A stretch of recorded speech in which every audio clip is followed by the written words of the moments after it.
Good morning बच्चों। चलिए आज की क्लास स्टार्ट करते हैं। और कल आप लोगों को एक्सरसाइज 5.3 के बारे में बताया गया था, जिसमें उसको पूरा कंप्लीट बताया गया था और उम्मीद है कि आप लोगों ने उसको अच्छे से प्रैक्टिस कर ली होगी। आज इसकी अगली प्रश्नावली विविध प्रश्नावली को स्टार्ट करते हैं। बच्चों एक बात बहुत ही ध्यान देने की यहाँ पर ये है कि इस सम्मिश्र संख्या और द्विघातीय समीकरण नामक चैप्टर में ये जो विविध प्रश्नावली है वो बहुत ही इम्पॉर्टेंट है। अगर आपने इसको अच्छे से प्रैक्टिस कर ली तो ये मान लीजिए कि आपको ये पूरा चैप्टर समझ में आ गया। तो चलते हैं पहले सवाल पर। पहले सवाल के लिए इसमें ये दिया जा रहा है कि आई की पावर 18 प्लस 1/i⁻25 के पूरे की घात में 3 लिखा हुआ है। तो इसको हल करना है, इसका मान ज्ञात करना है। तो इसका मान ज्ञात करने के लिए देखो बच्चों, 18 को पहले हम 4 के गुणक में तोड़ेंगे। तो ये जो होता है बच्चों 4 चौको 16, और 16 में कितना जोड़ देंगे कि 18 हो जाए 2। तो इसको इस प्रकार से तोड़ दिया हमने। तो बच्चों ये लिखा हुआ है 4 × 4 + 2। उसी प्रकार से ये आई की पावर जो बच्चों 25 है, तो 25 को लिखेंगे 4 × 24, और 24 में 1 जोड़ेंगे तो बच्चों 25 आ जाएगा। तो वैसे आई की पावर 4 × 6 + 1। तो इस प्रकार से 4 के गुणांकों में आपको तोड़ना है। और इसके बाद अगली लाइन में देखिए, जो ये 4 के गुणांक हैं इनको अलग लिखेंगे, और इसके अलावा जो भी संख्या प्लस में है इसको अलग लिखेंगे। तो 4 × 4 को हमने लिख लिया आई की पावर 4 उसकी घात 4। ऐसा इसलिए लिखा क्योंकि जब कोई संख्या घात के ऊपर घात होती है तो दोनों घातों का गुणा किया जाता है। तो वही गुणे में बच्चों 4 × 4 लिखा हुआ है, जिसको हमने इस घात में लिख लिया। और इनटू में आई की पावर 2।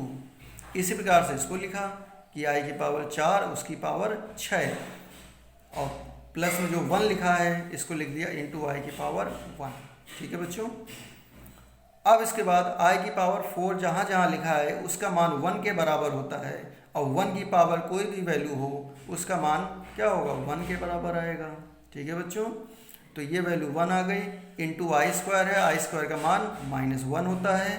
फिर यहाँ पर देखिए आई की पावर 4 का मान 1 है, और 1 की पावर 6 का मान 1 आएगा, और इंटू आई की पावर 1 है तो यहाँ पर फिर से आई आ जाएगा। तो यहाँ पर -1 आ गया, और यहाँ पर 1/i आ गया। अब बटे में आई है, तो बटे में आई करने के लिए उसका परिमेयकरण किया जाता है। तो उसका परिमेयकरण करने के लिए आई से गुणा और आई से भाग।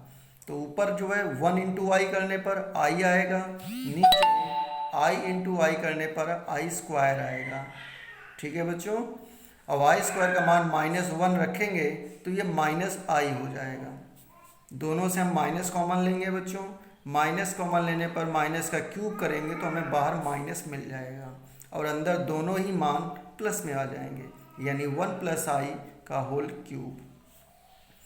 अब यहाँ पर इसमें a + b के होल क्यूब जो सर्वसंख्या होती है बच्चों, इस सर्वसंख्या का हम यहाँ पर प्रयोग कर लेंगे। तो इसकी सर्वसंख्या होती है a³ + b³ + 3ab ब्रैकेट में a + b। तो यहाँ देखो बच्चों a³ + b³ + 3ab ब्रैकेट में a + b। अब इसको आगे हल करेंगे तो ये 1 लिखा हुआ है। i³ का मान बच्चों -i होता है, प्लस 3i से अंदर गुणा करेंगे तो 3i का जब 1 में गुणा करेंगे तो 3i आएगा, और 3i का गुणा जब i में करेंगे बच्चों तो 3i² आएगा। और आई स्क्वायर का मान बच्चों रखेंगे तो -1, तो यानी -3 आ जाएगा। और यहाँ 3i - 2i करेंगे तो 2i मिल जाएगा।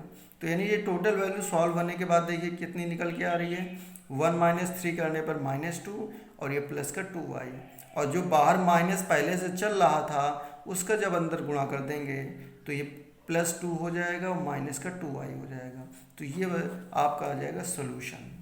इसमें जो टोटल वैल्यू है ये निकल कर आ जाएगी। तो इस तरह से आपको इसको सॉल्व करते जाना है। ठीक है बच्चों। चलिए अगले सवाल पर बढ़ते हैं।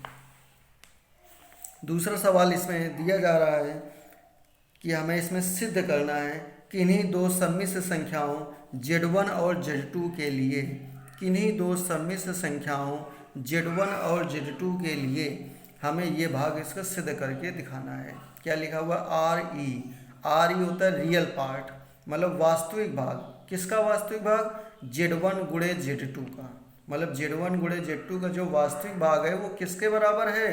इसमें लिखा हुआ है Z1 का वास्तविक भाग गुणे Z2 का वास्तविक भाग माइनस IM मतलब इमेजिनरी पार्ट, मतलब इसका काल्पनिक भाग, यानी Z1 का काल्पनिक भाग इंटू Z2 का काल्पनिक भाग। तो यहाँ पर इस भाग को हमें इसके बराबर सिद्ध करने के लिए यहाँ पर हम मान लेंगे, माना Z1 बराबर A प्लस IB और Z2 बराबर C प्लस ID। Z1 और Z2 को हम यहाँ पर सम्मिश्र संख्याएं ये हैं, इसलिए सम्मिश्र संख्याओं के रूप में मान लेंगे। अब अगर हमने Z1 बराबर A प्लस IB माना है तो A इसका वास्तविक भाग हो गया और B इसका काल्पनिक भाग हो गया। तो वही हमने लिखा है बच्चों कि रियल पार्ट ऑफ Z1 यानी Z1 का वास्तविक भाग A है और Z1 का काल्पनिक भाग B है। इसी तरह Z2 बराबर C प्लस ID है तो Z2 का वास्तविक भाग C है और Z2 का काल्पनिक भाग D है। अब आगे बढ़ते हैं। हमने पहले इसको बाएं पक्ष को हल किया, तो बाएं पक्ष में लिखा हुआ है रियल पार्ट ऑफ Z1 गुणे Z2। तो पहले हम Z1 गुणे Z2 का मान निकालेंगे, तब उसका हम वास्तविक भाग निकालेंगे, तभी तो हमें उसका वास्तविक भाग पता चल पाएगा।